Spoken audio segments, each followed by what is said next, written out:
Hello everyone and happy World Autism Awareness Month. I wanted to get this up a lot sooner, but I did not plan well. If I was thinking, I would have had this up closer to April 2nd, which is the actual World Autism Awareness Day. But here we are. So for those of you who've been watching my channel for a little bit, you know that I am a special needs paraeducator at elementary school. So this is something fairly close to my heart. And I wanted to do a list of recommendations that was a little different than a lot of the ones you get for autism awareness recs, only because a lot of them tend to be very Western based and very traditionally published. And I wanted to branch out a little bit. Now there will be some of those books on this list just for fun, but I wanted to encompass a more varied list. But let's get started with, well, probably the one that most people know as an autism rec book.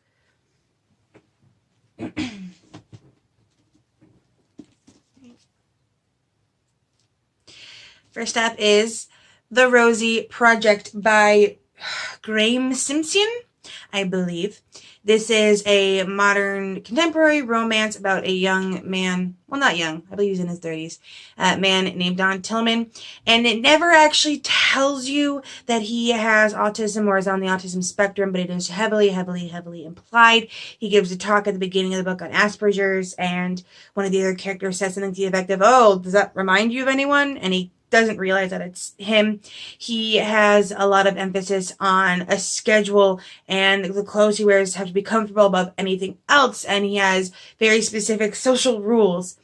But he decides that he wants to get married. He wants a wife. So he makes a questionnaire and calls it the Wife Project. And in this questionnaire is just a series of all of these questions to weed out the candidates for his hand to find the best one. Along the way, he stumbles across Rosie. Rosie meets none of his requirements. She's a vegetarian, she's a smoker, all of it just goes against it. So immediately he says, okay, this isn't going to be a good candidate for my Wife Project, but she needs his help in finding her biological father. And since he works with genetics, he's the perfect candidate. So he is helping her find her father, and along the way, maybe developing feelings. This is very voicey. It's very much, a different voice than what most neurotypical people have in their head, which I loved. Don Tillman is a very, very lovable character. The one thing I'm not quite sure I get about this is that this is actually the first in a trilogy. And it's one of those books where I got to the end and it felt complete. So I'm not sure why there's two more books after this. It might be that the next book is them having kids or something. But this book does feel like a standalone, like you can read it as a standalone and have a full story at the end. I did enjoy it. Rosie, I actually didn't like as much as I liked Don. I liked Don more than Rosie for some reason. I also really liked the reveal of who her father actually is. That was really sweet. In general, just a great book. I tried doing a little bit of research. I couldn't find out if Graham Simpson is autistic or has had some sort of contact or research with that area of neurodiversity. But it does feel very authentic for the most part.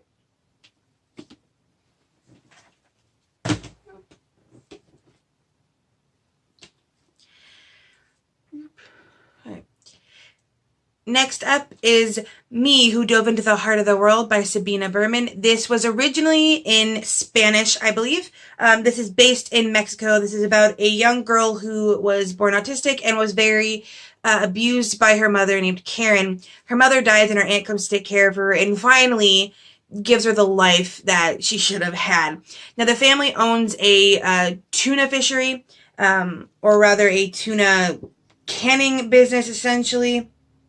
And Karen, who calls herself Me with a capital M, decides that she wants to make it eco-friendly, that she wants to make it sustainable. And it's also weird because she's very much into the capturing and selling of tuna, but she's vegetarian, which is a struggle for her within the book. So this is not only Karen's struggle with connecting to the outside world, because she really doesn't for a lot of it, as well as trying to help this family business thrive in a world where there are embargoes on Mexican tuna going into America, and there's struggles with people not wanting to pay the cost that having an eco-friendly tuna fishery would be.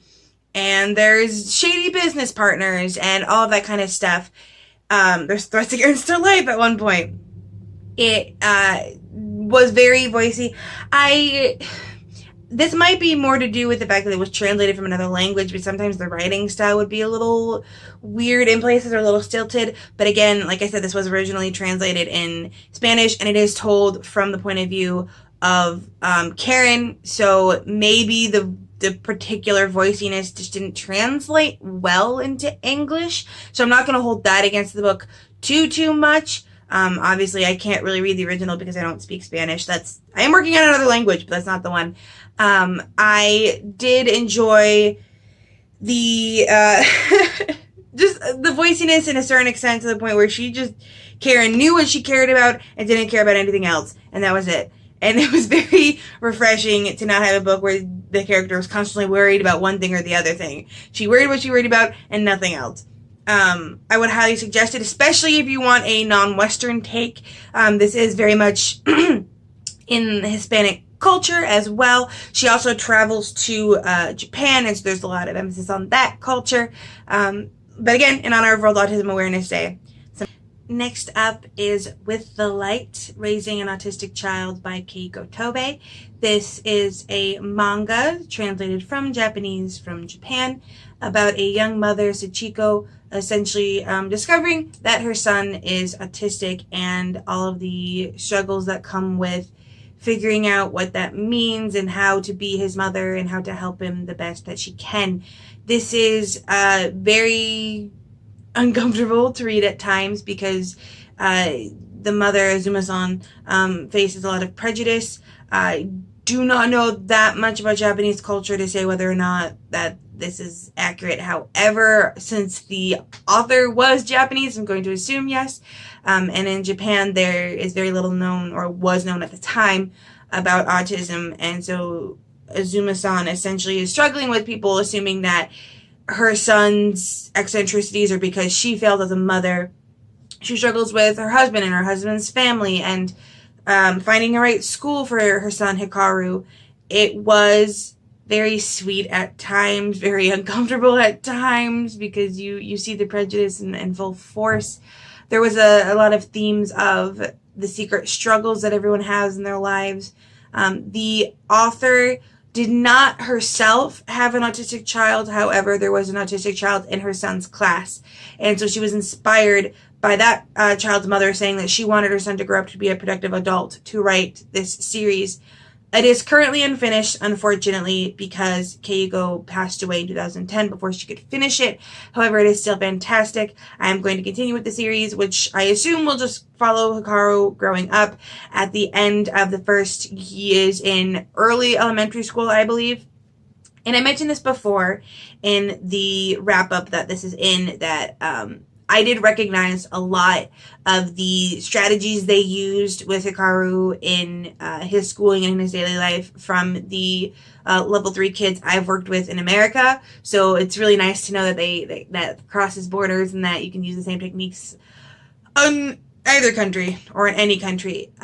It has a lot of tips and tricks for other parents that have autistic kids. None of the URLs work in a Western computer system. They flat out tell you that it only works in Japanese. But there are things like, if you want to try you can go here, you go to this website to have a full tutorial on how to make this flipbook or how to make this whatever. A clock that your child can watch go down so they know when the next activity is going to begin and that kind of thing. There are stories at the end of the book or manga from actual autistic parents and about their children. So while the author herself is not in the neurodiverse community directly, she did her research and it definitely shows through. I would highly suggest this if you like manga. If you don't like manga, it's fairly easy to get through. It is back to front, right to left. So if you have never read a manga, it might be a little iffy, but it's still highly, highly, highly recommended read. Next up is an indie book that I had been intending to read for a while. I've spoken to the author a lot on Twitter. He's one of my Twitter mutuals. And that is Through Fisher's Eyes by Paul Nelson. Now, Paul is the father of a young autistic boy. I guess not young. I guess he's in his teens now, isn't he? Named Fisher. Fisher is nonverbal, however, can communicate through typing. It's his best way to communicate to his dad about his day and that kind of thing. And Paul decided that he wanted to turn his son into a fantasy superhero. So this entire book revolves around a strange creature named Michael coming into Fisher's bedroom and explaining to him that he has superpowers and teaching him how to handle these superpowers and how the other kids in his life skills class or his special education class also have these powers and they must do battle against evil. I believe they call it the Choshek. And it's very, it comes across a little bit kitschy, but it was very adorable to see through Fisher's eyes. It's hard to nail down exactly what age group this is for. I believe Paul has it labeled as YA. However, because it is through Fisher's eyes and he is not super low functioning, but lower functioning autism, it reads like a much younger child. So I'm not quite sure what you would put that in for an age category. The only real complaint I had with it was that it was really short. I don't know how many pages because Kindle doesn't always have page numbers. They have location. But I read it in like under 90 minutes. So not the longest. I think I would have liked it to be a little bit longer. It's also slightly a bit moralistic for my taste, very much a look, these people don't know what they have type of thing. But the voices are adorable. The characters are adorable. You get a look into the head of a lower functioning autistic boy. I probably will continue with this at some point because it is so short, but this is an indie book. This is written by the father of the main character, essentially. And I would highly, highly check it out if you're interested in autism recommendations for younger groups. And last up is my favorite. It's the one that, I just flew through this. It's the one that my mother's been telling me I should have read for forever.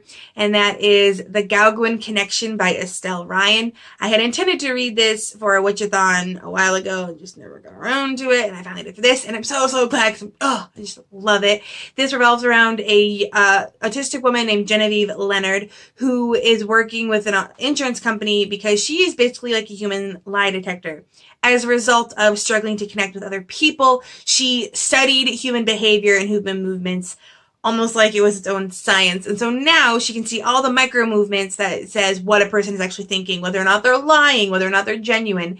And as a result, she finds her skill set being pulled to use in a very dangerous case in where a bunch of murders of young artists is connected to a bunch of forgeries and she has to help make the connections, hence the Gauguin connection of the title. I adored this. It had that kind of makeshift find your own family feel that I love in books. There's a lot of other characters that are well aware of her neurodiversity, aware of her struggles. They never get on her for that. No one's demanding that she be normal. And also I just love that this isn't just a contemporary. This isn't just her daily life.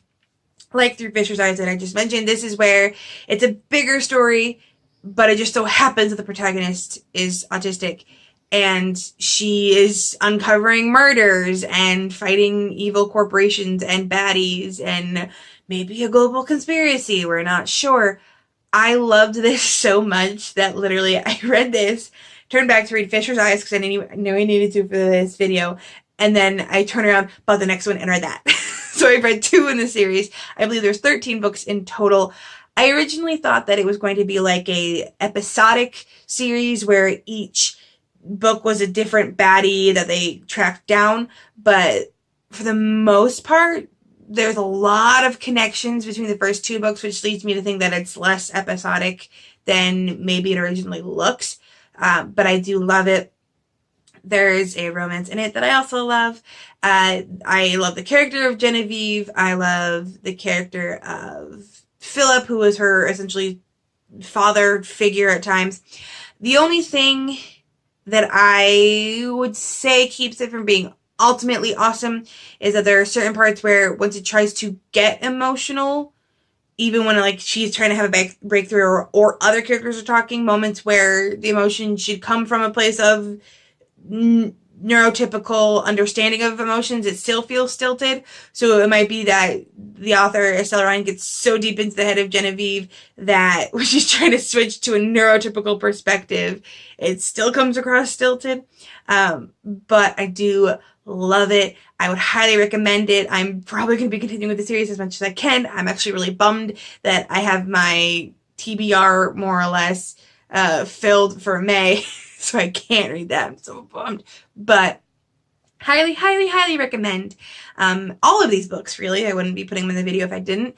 I am always going to be on the lookout beyond this month for neurotypical leads, as well as other forms of diversity. I want to diversify my reading as much as possible between styles and types and non-Western and, authors and characters of color and own voices, all that kind of stuff. So if you're interested in that, please feel free to subscribe. If you've read any of these books or you have other autism recs that you'd like to share, put that down in the comments below.